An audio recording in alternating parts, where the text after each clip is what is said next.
নমস্কার বন্ধুরা, শ্রাবণী রান্নাঘরে আপনাদের সবাইকে স্বাগত জানিয়ে আমি আবার একটা রান্নার ভিডিও নিয়ে আপনাদের সামনে চলে এসেছি। আজকের আমি আপনাদের করে দেখাবো ঝিঙে বাহার। এই ঝিঙে বাহারটা আমি কিভাবে করি সেটা আপনারা একবার দেখে নিন। ঝিঙে বাহার বানানোর জন্য প্রথমে আমি গ্যাসটা অন করে একটা কড়া বসিয়ে নিয়েছি। এবারে আমি কড়ার মধ্যে দিয়ে দেব সর্ষের তেল। রান্নাটা কিন্তু আমি এখানে সর্ষের তেলেই করব। আপনারাও কিন্তু রান্নাটা সর্ষের তেলে করার চেষ্টা করবেন, তাহলে এটা খেতে কিন্তু বেশি ভালো লাগবে। আমি এখানে প্রায় 2 চামচের মতো সর্ষের তেল দিয়ে দিলাম। এবারে তেলটাকে আমি একটু গরম হতে দেব। তেলটা আমার এখানে গরম হয়ে গেছে। এবারে আমি প্রথমে তেলের মধ্যে দেব অল্প একটু সাদা জিরে ফোড়ন দেব। সাদা জিরে ফোড়ন দিয়ে একটু হালকা করে জিরেটা ভেজে নেব। এবারে আমি এর মধ্যে দেব পেঁয়াজ কুচি। এখানে আমি একটা মাঝারি সাইজের পেঁয়াজ একটু কুচিয়ে রেখেছি, সেটা আমি তেলের মধ্যে দিয়ে দিলাম। দিয়ে পেঁয়াজটাকে কিন্তু আমার খুব ভালোভাবে লাল করে একটু ভেজে নিতে হবে।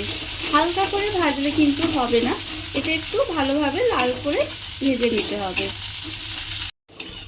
পেঁয়াজটা আমার এখানে লাল করে ভাজা হয়ে গেছে।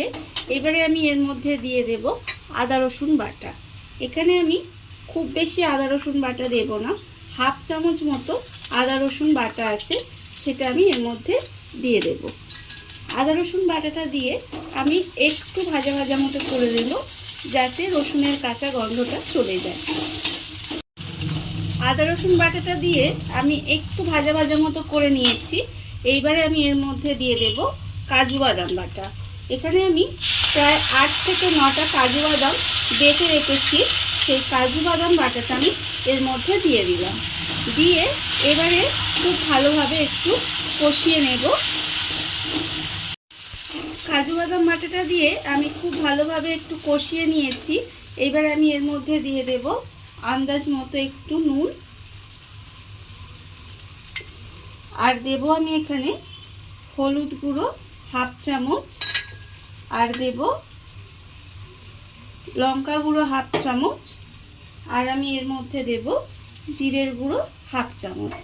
দিয়ে এবারে মশলাটাকে আমার খুব ভালোভাবে কষিয়ে নিতে হবে। আর সেই সময় আমি এর মধ্যে অল্প সামান্য একটু জল দেব, যাতে মশলাটা পুড়ে না যায়। এবারে খুব ভালোভাবে কিন্তু মশলাটাকে একটু কষিয়ে নিতে হবে। মশলাটা আমার এখানে খুব ভালোভাবে কষানো হয়ে গেছে। এবারে আমি এর মধ্যে দিয়ে দেব ফ্যাটানো টক দই। এখানে আমার 2 চামচ মতো টক দই ফেটিয়ে রেখে দিয়েছিলাম, সেই টক দইটা আমি এর মধ্যে দিয়ে দিলাম। দিয়ে আবারও কিন্তু খুব ভালোভাবে মিশিয়ে একটু আমাকে কষিয়ে নিতে হবে। টক দইটা দিয়েও কিন্তু আমি খুব ভালোভাবে কষিয়ে নিয়েছি। দেখুন তেলটা ছেড়ে গেছে।